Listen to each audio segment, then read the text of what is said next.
Bismillahirrahmanirrahim. Assalamualaikum warahmatullahi wabarakatuh. Selamat pagi, salam sejahtera untuk kita semua. Alhamdulillah kita masih diberi kesempatan umur, nikmat, sehat untuk berkegiatan hari ini. Kali ini Bapak akan menjelaskan materi tentang kelas built-in, ya, kelas lanjutan. Sebelumnya kita telah mempelajari beberapa kelas dan juga metodenya. Nah, hari ini kita belajar kelas di antaranya kelas wrapper, kemudian kelas proses dan kelas sistem. Di mana kelas-kelas ini memiliki metode yang sangat banyak, tapi kita tidak akan membahas semuanya. Kita akan mengimplementasikan saja contoh dari satu metode ya dari setiap kelas. Nah, oke, kita buat project baru seperti biasa, new project, kemudian Java with N, Java application. Kemudian kita berikan di sini projectnya namanya project class build, ya. Kita simpan di project D. Kalian boleh menyimpannya di lokasi mana saja yang kosong. Kemudian di sini ada create main class. Ini fungsinya untuk membuat kelas utama atau kelas dengan sintaks program utama, ya. Nah, di sini kita tidak usah membuat otomatis, kita uncheck saja finish. Jadi nanti projectnya, project akan membuat atau memuat banyak program utama. Nah, jadi program kita akan tulis lagi sintaksnya untuk program utama, di kelas lainnya tulis lagi sintaksnya gitu ya. Karena untuk contoh saja tidak apa-apa. Nah, di sini ada default package. Kenapa seperti ini? Karena kelas mainnya tidak di checklist. Nah, tapi di dalam development aplikasi yang besar ya dan serius, sebaiknya default package ini dihindari penggunaannya. Jadi package-nya memang harus diberi nama. Nah, tapi berhubung ini hanya contoh dan implementasi saja dengan program yang sederhana, itu tidak mengapa ya. Kita bikin kelas baru saja di sini, new Java class. Kemudian kita beri nama kelas wrapper ya. Finish. Di sini kita hapus. Oke, baterainya habis. Dulu search listrik. Oke, masuk. Nah, sekarang kita buat kelas kosong ini menjadi kelas utama atau program utama dengan cara menulis sintaks public static void main string argumen seperti ini ya, begin end ya, kurung buka kurung tutup. Oke, kita bikin variabel namanya A, tipe datanya integer, nilainya 20. Kemudian kita buat kelas wrapper di sini. Integer ya, i-nya besar. Integer i sama dengan integer dot value of gini ya. Kemudian kita beri komentar supaya tidak lupa. Ini adalah proses konversi integer menjadi integer ya, objek secara eksplisit. Apa itu eksplisit? Eksplisit ada tertulis atau terlihat ya. Kemudian di sini kita bikin juga sama integer j ya sama dengan a. Nah, ini kita kasih komentar juga. Konversi integer menjadi integer secara internal ya, atau implisit.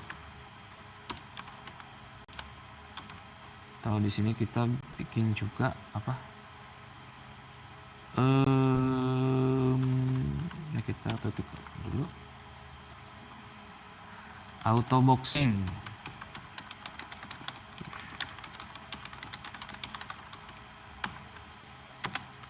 Nah, dia akan menulis ini nih.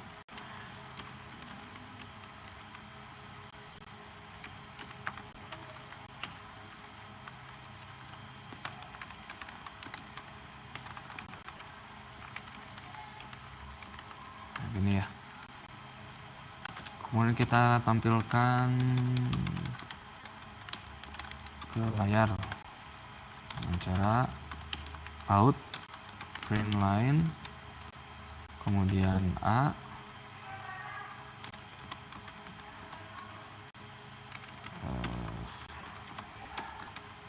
I, kemudian J. Jadi tanda plus ini adalah operator concat ya, untuk menyambungkan. Nah, seperti ini. Nah, di sini ada yang salah nih. Apa nih yang salah? Kita lihat ya. Oh, off-nya itu O-nya besar harusnya. Oke. Kalau sudah kita simpan. Nah, kalau disimpan di sebelah kirinya ikonnya akan berubah menjadi ada icon play-nya ya. Shift F6.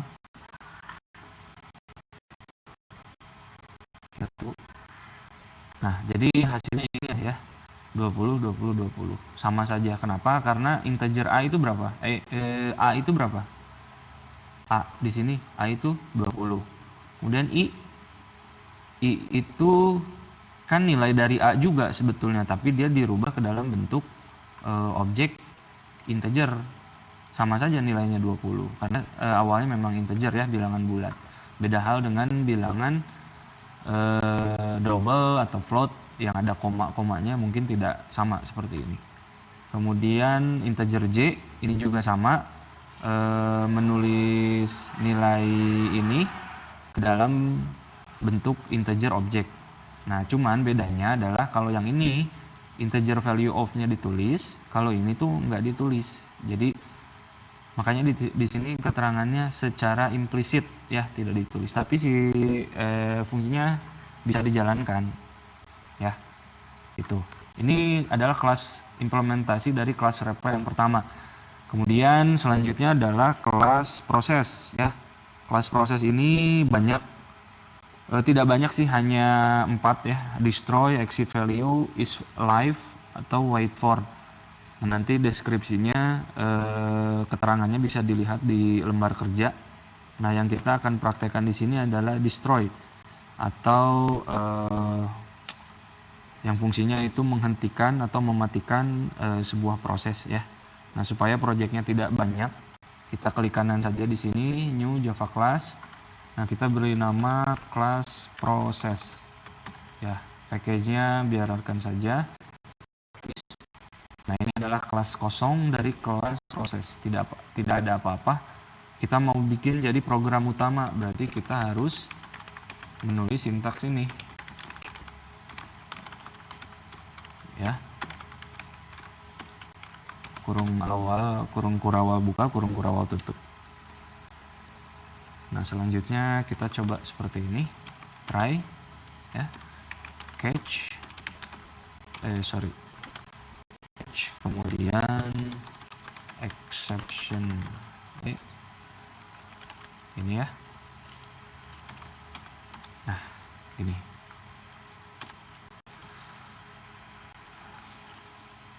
Kita tulis komentarnya dulu, membuat proses baru ya. Kita tampilkan ke layar kalimat ini seperti ini. Kemudian proses. Nah, ini nih, proses ini adalah abstraksi ya, atau method. Kita bikin objek dari kelas proses ya. Jadi proses ini kelas, proses ini kelas, kemudian kita bikin objek dari kelas itu namanya P1. Kemudian objek itu berisi ini. Runtime, get runtime, kemudian execute. Nah, komennya itu kita membuka notepad.exec ya. Kemudian kita hancurkan nih pakai destroy. Menghancurkan proses tersebut. Ya. Nah, kita panggil dulu objeknya P1 destroy ya. klik koma, kemudian kita tampilkan pesan errornya apa, system out print line proses dimatikan misalnya ya. Kemudian nah kita simpan di sini. Emang nggak ada ya? Sama exception nah seperti ini ya. Nah ini juga sama, kita save, kita shift F6. Nah, membuat proses baru, kemudian mengexecute notepad, kemudian dimatikan, jadi notepadnya nggak muncul, gitu ya, dengan metode ini nih, destroy. Oke.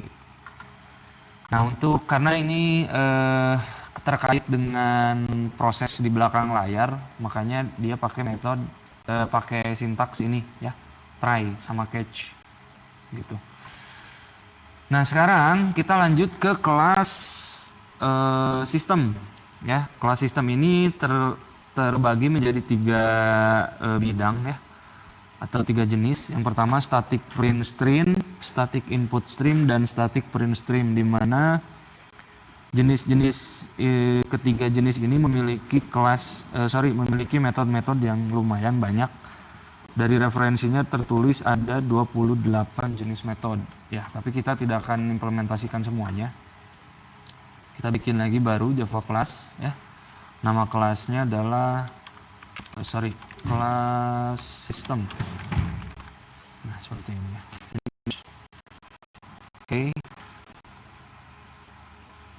Oke, kita rubah ke dalam bentuk program utama. Nah, seperti ini. Kemudian di sini kita akan menampilkan atau memanfaatkan metode untuk menampilkan waktu saat ini ya. System out print line waktu seperti ini ya. Waktu saat ini adalah di sini kita kasih komentar menampilkan kalimat atau keterangan ya. Nah, kemudian di sini metodenya, metode untuk memanggil waktu saat ini. Kemudian kita tulis system out print line juga, system current time mil is ya. Oke, kita coba shift F6. Nah ini ya.